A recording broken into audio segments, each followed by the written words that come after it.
हाँ जी students, good morning. कुछ questions doubtful ने जी। ਇਹ 50-50 ਹੋ ਸਕਦਾ ਜੀ, ਕਿਤੇ ਪਾਸੇ ਵੀ ਜਾ ਸਕਦਾ, ਬਟ ਰੋਂਗ ਤਾਂ ਰੋਂਗ ਚੀਜ਼ ਹੈ ਕਿ ਟਾਈਮ ਵੇਸਟ ਹੋਇਆ ਕਿਸੇ ਦਾ। ਚਲੋ ਮੈਂ ਤੁਹਾਨੂੰ ਪੁਆਇੰਟਸ ਦੱਸ ਦਿੰਦਾ, ਪਾ ਕੇ ਦੇਖ ਲਓ, ਸ਼ਾਇਦ ਕੰਮ ਕਰ ਜਾਵੇ ਜੀ। ਸ਼ਾਇਦ ਹੈ ਜੀ, ਫਿਰ ਮੈਂ ਕਹਿ ਰਿਹਾ 101% ਨਹੀਂ, ਬਟ ਸ਼ਾਇਦ ਕੰਮ ਕਰ ਜੇ। ਦੇਖੋ ਇੱਕ ਆਹ ਕੁਐਸਚਨ ਸੀਗਾ, 25th ਕੁਐਸਚਨ ਹੈ। ਇਹਦੇ 'ਚ ਦੇਖੋ ਕੀ ਗੜਬੜ ਹੈ। ਇਹਦੇ 'ਚ ਗੜਬੜ ਹੈ ਜੀ ਤੁਹਾਡੀ। ਦੇਖੋ ਇਹਦੇ 'ਚ ਆਹ ਦੇਖੋ ਜਰਾ ਪੰਜਾਬੀ 'ਚ ਕੀ ਲਿਖਿਆ ਹੈ। ਕਹਿੰਦਾ ਜਿਹੜੀ ਇਕੁਏਸ਼ਨ, ਜਿਹੜੀ ਆਹ ਇਕੁਏਸ਼ਨ ਹੈ ਵਿੱਚ ਕੋਈ ਰੂਟ 2,3 ਦੇ ਵਿੱਚ, ਇੱਥੇ ਜੇ ਤਾਂ ਇਹ ਵਰਡ ਆ ਜਾਂਦਾ ਇੱਥੇ ਹੈ, ਠੀਕ ਹੈ, ਤਾਂ ਇਹ ਸਟੇਟਮੈਂਟ ਕਰੈਕਟ ਹੈ। ਜੇ ਇੱਥੇ ਲਿਖ ਦਿੰਦਾ ਨਹੀਂ ਹੈ ਤਾਂ ਇਹ ਸਟੇਟਮੈਂਟ ਕਰੈਕਟ ਨਹੀਂ ਹੈ। ਇੱਥੇ ਜੀ ਹੈ ਜਾਂ ਨਹੀਂ ਹੈ ਪਾਣਾ ਭੁੱਲਿਆ ਹੋਇਆ ਹੈ ਐਗਜ਼ਾਮੀਨਰ।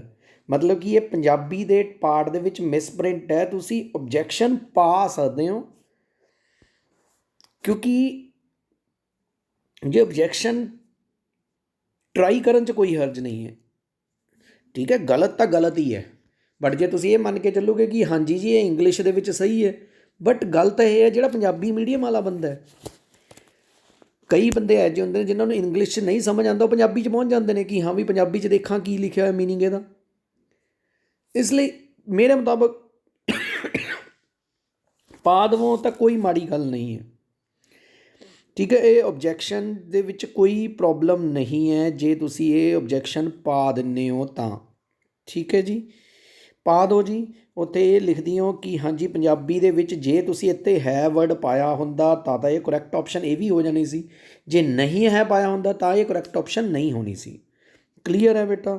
ਇਹ ਪਹਿਲੀ ਓਬਜੈਕਸ਼ਨ ਮੇਰੇ ਵੱਲੋਂ ਮੰਨਦੀ ਹੈ, ਪਾ ਦਿਓ। ਵੈਸੇ ਤਾਂ ਹੋਰ ਬਹੁਤ ਸਾਰੀ ਓਬਜੈਕਸ਼ਨਸ ਨੇ ਜਿਹੜੀਆਂ 50-50 ਨੇ, ਉਹ ਮੈਂ ਡਿਸਕਸ ਕਰਦਾ ਪਿਆ, ਠੀਕ ਹੈ। ਬਾਕੀ ਤਾਂ ਮੈਂ ਸਾਰਿਆਂ ਨੂੰ ਕਾਫੀ ਓਬਜੈਕਸ਼ਨਸ ਉਹਨਾਂ ਦੇ ਵਿੱਚ ਭੇਜਤੀਆਂ, ਉਹਨਾਂ ਦੇ ਗਰੁੱਪ ਦੇ ਵਿੱਚ ਜਿਨ੍ਹਾਂ ਨੇ ਮੇਰੇ ਕੋਲ ਮੰਗੀਆਂ ਸੀਗੀਆਂ। ਫਿਰ ਵੀ ਇਹ ਓਬਜੈਕਸ਼ਨਸ ਉਹ ਨੇ ਜਿਹੜੇ ਕਿਤੇ ਪਾਸੇ ਵੀ ਜਾ ਸਕਦਾ।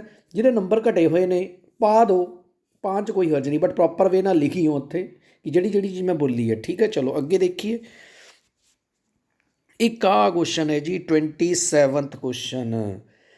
ਇਹਦੇ ਵਿੱਚ ਪੁੱਛਿਆ ਨਾ ਰੋਂਗ। ਮੇਰੇ ਮੁਤਾਬਕ ਇਹ 'ਚ ਦੋ ਰੋਂਗ ਨੇ ਜੀ। ਉਹਨੇ ਤਾਂ ਬੀ ਆਂਸਰ ਦਿੱਤਾ, ਮੇਰੇ ਮੁਤਾਬਕ ਸੀ ਆਂਸਰ ਵੀ ਇਹਦਾ ਰੋਂਗ ਹੈ। ਤੁਸੀਂ ਨਾ ਨੈੱਟ 'ਤੇ ਸਰਚ ਕਰੀਓ। ਜਦੋਂ ਵੀ ਨਾ ਆਪਾਂ ਵੈਸੇ ਵੀ ਕਿਸੇ ਵੀ ਬੁੱਕ 'ਚ ਪੜ੍ਹੋਗੇ, ਜਿਵੇਂ ਟ੍ਰਿਪਜਾਇਟ ਰੂਲ ਹੈ, ਟ੍ਰਿਪਜਾਇਟ ਰੂਲ 'ਚ ਕੋਈ ਵੀ ਕਰਵ ਹੈ, ਐਵੇਂ ਕਰਵ ਹੈ, ਠੀਕ ਹੈ। ਹੁਣ ਉਹ 'ਚ ਕੀ ਕਰਦੇ ਹਾਂ ਆਪਾਂ, ਟ੍ਰਿਪਜਾਇਟ ਰੂਲ ਦੇ ਵਿੱਚ ਆਪਾਂ ਕੀ ਕਰਦੇ ਹਾਂ, ਇਹ ਕਰਵ ਨੂੰ ਛੋਟੀ ਛੋਟੀ ਲਾਈਨ ਸੈਗਮੈਂਟ ਦੇ ਵਿੱਚ ਬ੍ਰੇਕ ਕਰ ਲੈਂਦੇ ਹਾਂ, ਨੋਟ ਲਾਈਨ। ਇੱਕ ਤਾਂ ਇੱਥੇ ਵਰਡ ਲਿਖਿਆ ਸਟ੍ਰੇਟ ਲਾਈਨ 'ਚ break, considered as straight line, that is wrong. Line segment ਲਿਖਣਾ ਚਾਹੀਦਾ ਸੀਗਾ, ਠੀਕ ਹੈ। ਇਹਨੂੰ ਛੋਟੀ ਛੋਟੀ ਲਾਈਨ ਸੈਗਮੈਂਟ 'ਚ ਬ੍ਰੇਕ ਕਰ ਲੈਂਦੇ ਹਾਂ। ਮਤਲਬ ਕਿ ਇਹਨੂੰ ਛੋਟੇ ਛੋਟੇ, ਇਹਦੇ 'ਚ ਮਤਲਬ ਕਿ ਆਪਾਂ ਜਿਹੜੀ ਪਾਰਟੀਸ਼ਨ ਲੈਂਦੇ ਹਾਂ ਉਹ 'ਚ ਐਨ ਵੈਰੀ ਵੈਰੀ ਲਾਰਜ ਹੁੰਦਾ ਹੈ ਜਾਂ ਐਚ ਵੈਰੀ ਵੈਰੀ ਸਮੋਲ ਹੁੰਦਾ ਹੈ। ਇਹਨੂੰ ਛੋਟੀ ਛੋਟੀ ਲਾਈਨ ਸੈਗਮੈਂਟ 'ਚ ਕੰਸੀਡਰ ਕਰਕੇ ਫਿਰ ਆਪਾਂ ਟ੍ਰਿਪਜਾਇਟ ਰੂਲ ਦਾ ਫਾਰਮੂਲਾ ਡਰਾਈਵ ਕਰਦੇ ਹਾਂ। ਬਟ ਪ੍ਰੋਬਲਮ ਇਹੀ ਹੈ, ਇੱਥੇ ਆਪਾਂ ਅਪਰੋਕਸੀਮੇਟ ਕਰਦੇ ਹਾਂ ਕਿ ਲਾਈਨ ਸੈਗਮੈਂਟ ਦੇ ਵਿੱਚ, ਨਾ ਕਿ ਲਾਈਨ ਦੇ ਵਿੱਚ। ਦੇਖ ਲਿਓ ਬੁੱਕ, ਆਪਣਾ ਨੈੱਟ 'ਤੇ ਸਰਚ ਕਰ ਲਓ, ਕੋਈ ਵੀ ਸਟੈਂਡਰਡ ਬੁੱਕ ਚੱਕ ਲਓ, ਉਹ 'ਚ ਲਾਈਨ ਸੈਗਮੈਂਟ ਦੇ ਵਿੱਚ ਇਹਨੂੰ ਅਪਰੋਕਸੀਮੇਟ ਕੀਤਾ ਹੋਣਾ, ਨਾ ਕਿ ਲਾਈਨ ਦੇ ਵਿੱਚ, ਠੀਕ ਹੈ ਜੀ। ਤਾਂ ਕਿ ਇੱਥੇ ਤੁਸੀਂ ਇਹ ਓਬਜੈਕਸ਼ਨ ਆਰਾਮ ਨਾਲ ਬਣ ਸਕਦੀ ਹੈ ਕਿ ਜਿਹੜੀ ਟ੍ਰਿਪਜਾਇਟ ਰੂਲ ਦੇ ਵਿੱਚ ਜਿਹੜੀ curve is considered as straight line, not straight line. Straight line ਨਹੀਂ ਆਊਗਾ ਜੀ, it is considered approximately considered as line segment. Approximately ਵੀ ਵਰਡ ਹੋਣਾ ਚਾਹੀਦਾ ਮੇਰੇ ਮੁਤਾਬਕ। 50-50 ਹੈ ਜੀ, ਬਟ ਹੈ ਓਬਜੈਕਸ਼ਨ ਬਣਦੀ ਹੈ ਜੀ ਕਿ ਇਹ ਵੀ, ਕਿਉਂਕਿ ਇੱਥੇ ਲਾਈਨ ਸਟ੍ਰੇਟ ਲਾਈਨ ਲਿਖਿਆ ਹੈ ਤਾਂ ਕਿ ਇਹ ਰੋਂਗ ਆਪਸ਼ਨ ਹੈ। ਜੇ ਲਾਈਨ ਸੈਗਮੈਂਟ ਲਿਖਿਆ ਹੁੰਦਾ then it is a right option, ਤਾਂ ਇਹ ਸਹੀ ਗੱਲ ਸੀਗੀ। ਤਾਂ ਇਹ ਬਟ ਆਪਾਂ ਨੇ ਰੋਂਗ ਪੁੱਛਿਆ ਸੀ, ਤਾਂ ਆਪਣੀ ਬੀ ਓਬਜੈਕਸ਼ਨ ਬਣਨੀ ਸੀ। ਕਲੀਅਰ ਹੈ। ਚਲੋ ਅੱਗੇ ਦੱਸਦਾ ਤੁਹਾਨੂੰ ਮੈਂ ਕੁਛ। ਹਾਂਜੀ, ਆਹ ਕੁਐਸਚਨ ਦੇ ਵਿੱਚ ਨੰਬਰ ਮਿਲ ਸਕਦੇ ਨੇ ਜੀ ਜ਼ਿਆਦਾ। ਦੇਖੋ ਇੱਥੇ ਵਰਡ ਉਹਨੇ ਪਾਤਾ ਰਿਜ਼ੋਲਡ। ਜੇ ਆ ਰਿਜ਼ੋਲਡ ਨਾ ਪਾਉਂਦਾ ਫਿਰ ਤਾਂ ਕੁਐਸਚਨ ਸਹੀ ਹੈ, ਫਿਰ ਤਾਂ ਮੇਰੇ ਖਿਆਲ ਨਾਲ ਆਹ ਆਨਸਰ ਆਇਆ ਹੋਇਆ ਸ਼ਾਇਦ ਸਾਰਿਆਂ ਦਾ। ਬਟ ਰਿਜ਼ੋਲਡ ਦਾ ਮਤਲਬ, ਤੁਸੀਂ ਜਿਹੜੇ ਸਾਇੰਸ ਵਾਲੇ ਨੇ ਉਹਨਾਂ ਨੂੰ ਜ਼ਿਆਦਾ ਪਤਾ ਹੋਣਾ, ਜਾਂ ਫਿਜ਼ਿਕਸ ਵਾਲੇ, ਕਿ ਜਿਵੇਂ ਆਹ ਫੋਰਸ ਹੈ, ਰਿਜ਼ੋਲਡ ਪਾਰਟ ਦਾ ਮਤਲਬ ਇਹਦੇ ਦੋ ਕੰਪੋਨੈਂਟ ਇਨ ਪਰਪੈਂਡੀਕੂਲਰ ਡਾਇਰੈਕਸ਼ਨ ਦੇ ਵਿੱਚ। ਜਿਵੇਂ ਤੁਹਾਨੂੰ ਯਾਦ ਹੋਵੇ ਜੇ ਆਹ ਥੀਟਾ ਹੁੰਦਾ ਸੀ ਤਾਂ ਇਹਨੂੰ ਕਹਿੰਦੇ ਸੀ ਇੱਧਰ ਵਾਲੇ ਨੂੰ ਐਫ ਕੋਸ, ਇਹਨੂੰ ਕਹਿੰਦੇ ਸੀ ਐਫ ਸਾਈਨ। ਇਨ ਪਰਪੈਂਡੀਕੂਲਰ ਡਾਇਰੈਕਸ਼ਨ ਦੇ ਵਿੱਚ ਜਿਹੜੇ ਦੋ ਕੰਪੋਨੈਂਟ ਇਨ ਪਰਪੈਂਡੀਕੂਲਰ ਡਾਇਰੈਕਸ਼ਨ 'ਚ ਹੋਣ ਉਹਨੂੰ ਆਪਾਂ ਰਿਜ਼ੋਲਵਡ ਪਾਰਟ ਕਹਿੰਦੇ ਹੁੰਦੇ ਹਾਂ। ਨੈੱਟ 'ਤੇ ਸਰਚ ਕਰ ਲਓ, ਬੁੱਕ ਦੇ ਵਿੱਚ ਸਰਚ ਕਰ ਲਓ, ਜਿੱਥੇ ਵੀ ਰਿਜ਼ੋਲਵਡ ਵਰਡ ਹੈ ਉਹ ਪਰਪੈਂਡੀਕੂਲਰ ਡਾਇਰੈਕਸ਼ਨ ਲਈ ਹੁੰਦਾ 99%, ਜਿੱਥੋਂ ਤੱਕ ਮੈਨੂੰ ਪਤਾ ਹੈ। ਬਾਕੀ ਹਰ ਇੱਕ ਦੀ ਆਪਣੀ ਆਪਣੀ ਰਾਏ ਹੈ ਜੀ। ਮੇਰੇ ਮੁਤਾਬਕ ਇਹ ਕੁਐਸਚਨ 'ਤੇ ਪੱਕਾ ਆਬਜੈਕਸ਼ਨ ਬਣਦਾ ਅਤੇ ਪੱਕਾ ਕਲੀਅਰ ਹੋਊਗਾ ਇਹ ਆਬਜੈਕਸ਼ਨ, ਠੀਕ ਹੈ। ਬਾਕੀ ਹਰ ਇੱਕ ਦੀ ਆਪਣੀ ਆਪਣੀ ਰਾਏ ਹੈ। ਮੇਰੀ ਰਾਏ ਕਹਿੰਦੀ ਇੱਥੇ ਪਾ ਦਿਓ ਜਿਹਦਾ ਕੁਐਸਚਨ ਗਲਤ ਹੈ, ਠੀਕ ਹੈ ਜੀ। ਚੱਲੀਏ ਅੱਗੇ। ਅੱਗੇ ਨੈਕਸਟ ਦੇਖੋ, ਹੋਰ ਹੈ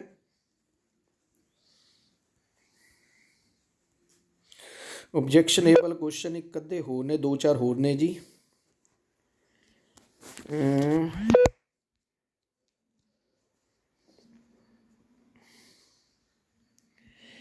जस्ट वेट। हाँ जी, नैक्सट 63rd क्वेश्चन है, 62 है बेटा। ਇੱਥੇ ਇਹ ਤਾਂ ਲਿਖਤਾ ਇਹਨੇ ਕੋਇਨ ਨੂੰ ਕਹਿੰਦਾ n ਟਾਈਮਸ ਟੌਸ ਕੀਤਾ। ਇਹ 50-50 ਹੈ ਜੀ, ਜ਼ਿਆਦਾ ਨਹੀਂ ਹੈ, ਵਧੀਆ। ਬਟ ਫਿਰ ਵੀ ਓਬਜੈਕਸ਼ਨ ਬਣ ਸਕਦੀ ਹੈ। ਜਿਹਦਾ ਕੁਐਸਚਨ ਗਲਤ ਓਬਜੈਕਸ਼ਨ ਪਾ ਦਿਓ, ਜੇ ਜ਼ਿਆਦਾ ਓਬਜੈਕਸ਼ਨਸ ਹੋਣ ਕਿਆ ਪਤਾ ਕੰਸੀਡਰ ਹੋ ਜੇ। ਕਹਿੰਦਾ ਇੱਕ ਕੋਇਨ ਨੂੰ n ਟਾਈਮਸ ਟੌਸ ਕੀਤਾ। ਹੁਣ n ਪਤਾ ਨਹੀਂ ਕਿੰਨਾ ਹੈ, ਕਿਆ ਪਤਾ n ਵੈਰੀ ਵੈਰੀ ਲਾਰਜ ਹੋਵੇ। ਅਤੇ ਜੇ n ਵੈਰੀ ਵੈਰੀ ਲਾਰਜ ਹੁੰਦਾ ਨਾ ਤਾਂ ਉੱਥੇ ਬਾਈਨੋਮੀਅਲ ਨਹੀਂ ਲੱਗਦਾ ਹੁੰਦਾ। ਇਹਨੇ ਤਾਂ ਕੁਐਸਚਨ ਨੂੰ ਬਾਈਨੋਮੀਅਲ ਨਾਲ ਸੋਲਵ ਕਰਕੇ ਆਂਸਰ ਕੱਢਤਾ, ਬਾਈਨੋਮੀਅਲ ਡਿਸਟਰੀਬਿਊਸ਼ਨ ਨਾਲ। ਬਟ ਜੇ n ਵੈਰੀ ਵੈਰੀ ਲਾਰਜ ਹੋਵੇ ਇੱਥੇ ਪੋਇਜ਼ਨ ਡਿਸਟਰੀਬਿਊਸ਼ਨ ਲੱਗਦਾ ਹੁੰਦਾ। ਅਤੇ ਜੇ ਪੋਇਜ਼ਨ ਡਿਸਟਰੀਬਿਊਸ਼ਨ ਲਾ ਕੇ ਦੇਖੋਗੇ ਨਾ ਤਾਂ n ਦੀਆਂ 2 ਵੈਲਿਊਜ਼ ਆਉਣਗੀਆਂ। n ਹੈਜ਼ 2 ਵੈਲਿਊਜ਼ ਅਤੇ ਉਹ ਜਿਹੜੀ 2 ਵੈਲਿਊਜ਼ ਆਉਣਗੀਆਂ 13 ਅਤੇ 7 ਆਉਣਗੀਆਂ, ਦੋਨੋਂ ਰਿਜੈਕਟ ਵੀ ਨਹੀਂ ਹੋ ਰਹੀਆਂ। ਤਾਂ ਕਿ ਤਾਂ ਜੇ ਤਾਂ ਪੋਇਜ਼ਨ ਹੈ ਤਾਂ n ਦੀਆਂ 2 ਵੈਲਿਊਜ਼ ਆਉਣਗੀਆਂ, ਤਾਂ ਇਹ ਕੁਐਸਚਨ ਗੜਬੜ ਹੋ ਜਾਣਾ।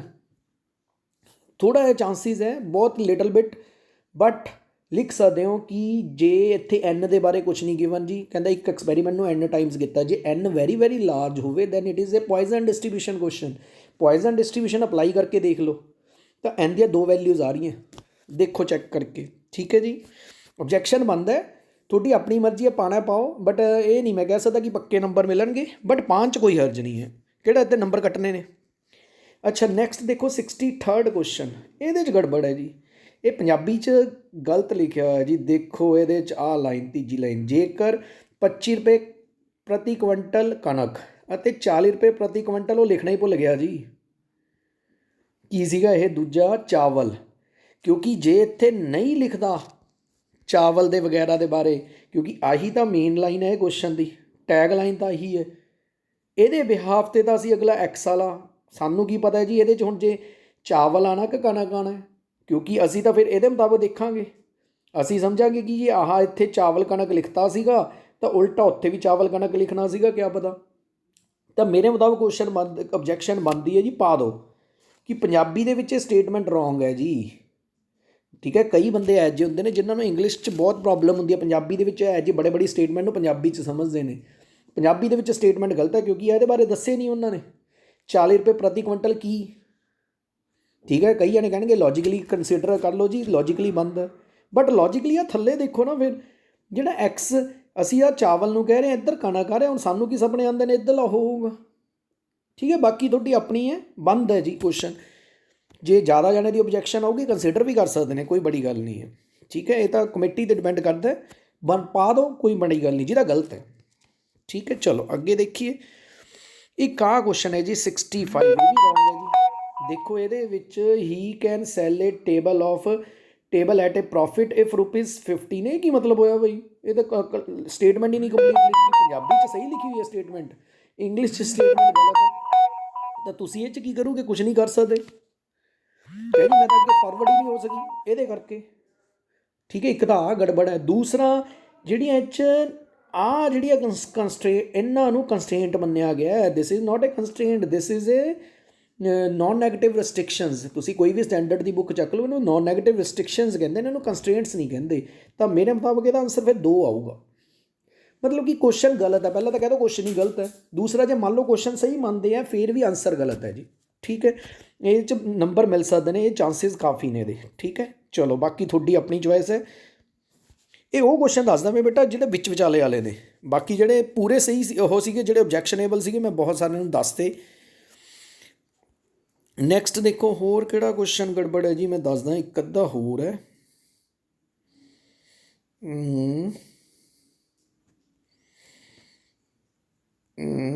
Just wait. ਇੱਕ ਤਾਂ ਆ ਸੀਗਾ ਮੇਰੇ ਖਿਆਲ ਨਾਲ 91, ਇਹਦੇ ਤਾਂ ਚਲੋ ਉਹਨਾਂ ਨੇ ਗ੍ਰੇਸ ਹੀ ਦਿੱਤੀ ਹੋਈ ਹੈ। ਇਹ ਵੀ ਸਹੀ ਹੈ, ਇਹ ਵੀ ਸਹੀ ਹੈ। ਇੱਕ ਆਹ ਕੁਐਸਚਨ ਗਲਤ ਸੀਗਾ ਜੀ 98, ਇਹਦੀ ਕੋਈ ਆਪਸ਼ਨ ਨਹੀਂ ਹੈ ਮੇਰੇ ਖਿਆਲ ਨਾਲ, ਇਹਦੀ ਵੀ ਗ੍ਰੇਸ ਮਿਲੀ ਹੋਈ ਹੈ।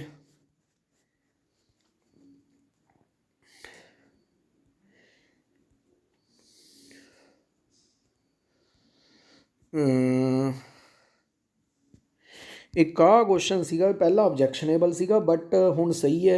ਇਹ ਕੁਦਰਤੀ ਜੇ ਲਿਮਟਾਂ 0 to 2 ਹੈ ਫਿਰ ਤਾਂ ਇਹ ਕੁਐਸਚਨ ਸਹੀ ਹੈ ਬੇਟਾ। ਜੇ ਲਿਮਟਾਂ -1 to 2 ਹੁੰਦੀਆਂ ਫਿਰ ਗੜਬੜ ਹੋ ਜਾਂਦਾ, ਕਿਉਂਕਿ ਇਹਨੇ ਇੱਥੇ ਆਹ ਲਿਖਤਾ, ਇੱਥੇ ਵਰਡ ਗ੍ਰੇਟੈਸਟ ਇੰਟੀਜਰ ਫੰਕਸ਼ਨ ਆਉਣਾ ਚਾਹੀਦਾ ਸੀ। ਜੇ ਇੰਟੀਗਰਲ ਫੰਕਸ਼ਨ ਹੈ ਫਿਰ ਤਾਂ ਇਹਦੇ ਦੋ ਆਨਸਰ ਹੁੰਦੇ ਨੇ, ਇੱਕ ਫਲੋਰ ਫੰਕਸ਼ਨ ਹੁੰਦਾ, ਇੱਕ ਸੀਲਿੰਗ ਫੰਕਸ਼ਨ ਹੁੰਦਾ, ਉਹ ਤੁਸੀਂ ਪੜ੍ਹਿਆ ਹੋਣਾ।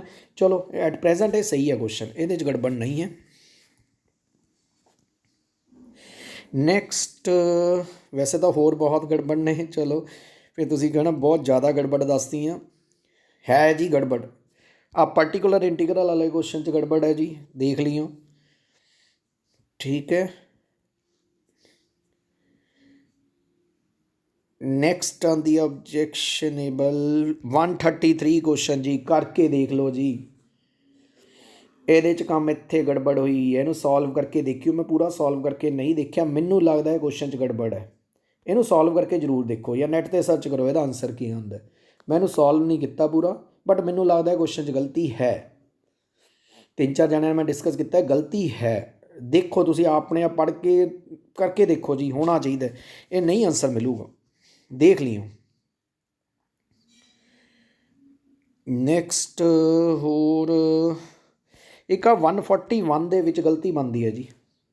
ਇੱਥੇ ਦੇਖੋ ਸਟੇਟਮੈਂਟ ਰੋਂਗ ਹੈ, ਇੱਥੇ ਲਿਖਤਾ ਇਟਸ ਮਾਈਨਰ ਐਕਸਿਸ ਇਜ਼ 8। ਇਹਦਾ ਤਾਂ ਕੋਈ ਮਤਲਬ ਨਹੀਂ ਬਣਿਆ ਬੇਟਾ, ਐਵੇਂ ਵੀ ਲਿਖ ਸਕਦਾ minor axis is y is equal to 8, while ਆ ਲਿਖਣਾ ਭੁੱਲ ਗਿਆ, ਜਾਂ it's minor axis is x is equal to 8।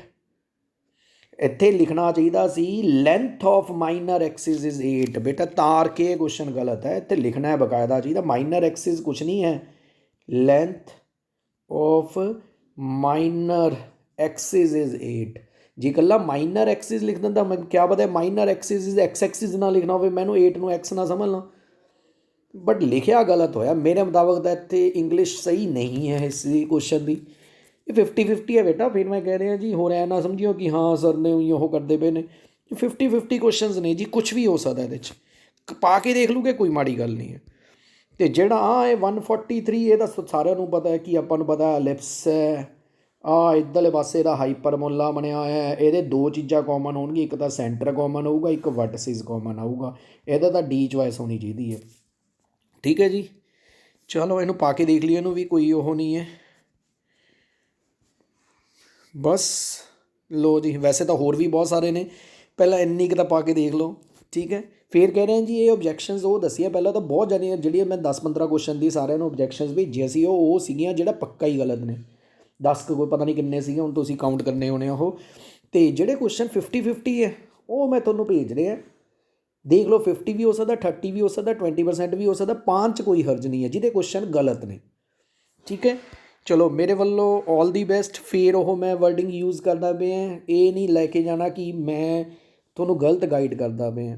ਆਪਣੇ ਵੱਲੋਂ ਮੈਂ ਆਪਣੀ ਪਰਸਨਲ ਰਾਏ ਦਿੱਤੀ ਹੈ, ਜਿਹਨੂੰ ਵਧੀਆ ਲੱਗਦੀ ਹੈ ਤਾਂ ਠੀਕ ਹੈ, ਜਿਹਨੂੰ ਨਹੀਂ ਲੱਗਦੀ ਛੱਡ ਸਕਦੇ ਹੋ, ਠੀਕ ਹੈ। ਇਹ ਨਹੀਂ ਕਮੈਂਟ ਕਰਕੇ ਮੈਨੂੰ ਕਰਨਾ ਸਰ ਨਹੀਂ ਜੀ ਤੁਸੀਂ ਪੰਜਾਬੀ ਵਾਲੇ ਪੜ੍ਹੀ ਜਾਂਦੇ ਹੋ, ਪੰਜਾਬੀ ਦਾ ਕੀ, ਪੰਜਾਬੀ ਦੇ ਉਹਨਾਂ ਨੇ ਪੇਪਰ 'ਚ ਲਿਖਿਆ ਹੁੰਦਾ ਕਿ ਜੇ ਪੰਜਾਬੀ ਵਾਲਾ ਗਲਤ ਆ ਤੁਸੀਂ ਹਿੰਦੀ 'ਚ ਉਹਦੇ ਇੰਗਲਿਸ਼ ਪੜ੍ਹੋ। ਬਟ ਪੰਜਾਬੀ ਦੇ ਵਿੱਚ ਜੇ ਆਹ ਜਿਵੇਂ ਹੁਣ ਆਹ ਲਿਖਿਆ ਹੋਇਆ, ਪੰਜਾਬੀ ਦੇ ਵਿੱਚ ਆਹ ਲਿਖਿਆ ਹੋਇਆ, ਇਹਦੀ ਜਗ੍ਹਾ ਪਲੱਸ ਮਾਈਨਸ ਤੁਹਾਨੂੰ ਸਮਝ ਨਹੀਂ ਆਉਂਦਾ, ਉਹਦੇ 'ਚ ਦੇਖ ਲਓ ਇੰਗਲਿਸ਼ 'ਚ।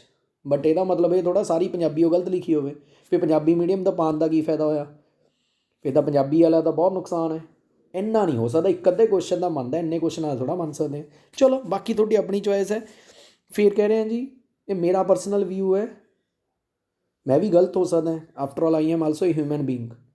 ਬਟ ਇਹਨੂੰ ਨੈਗੇਟਿਵ ਪੁਆਇੰਟ ਨਾਲ ਨਹੀਂ ਲੈ ਕੇ ਚੱਲਣਾ, ਠੀਕ ਹੈ, ਕਿਉਂਕਿ ਤੁਹਾਡੇ ਨੰਬਰ ਤਾਂ ਕੱਟੇ ਜਾਣੇ ਨਹੀਂ। ਆਪਣਾ ਤੁਸੀਂ ਓਬਜੈਕਸ਼ਨ ਪਾਓ, ਜੇ ਠੀਕ ਹੈ ਕਿਆ ਪਤਾ ਚੱਲਦਾ ਪ੍ਰਮਾਤਮਾ ਮਿਹਰ ਕਰ ਦੇਵੇ ਕਿ ਜਿਹੜੇ ਮੈਂ ਕੁਐਸਚਨ ਬੋਲੇ ਨੇ ਉਹਨਾਂ 'ਤੇ ਓਬਜੈਕਸ਼ਨ ਲੱਗ ਜਾਵੇ। ਚਲੋ ਬਈ ਠੀਕ ਹੈ ਜੀ, ਚਲੋ I hope all the best ਸਾਰਿਆਂ ਨੂੰ ਬੇਟਾ, thank you, have A nice day.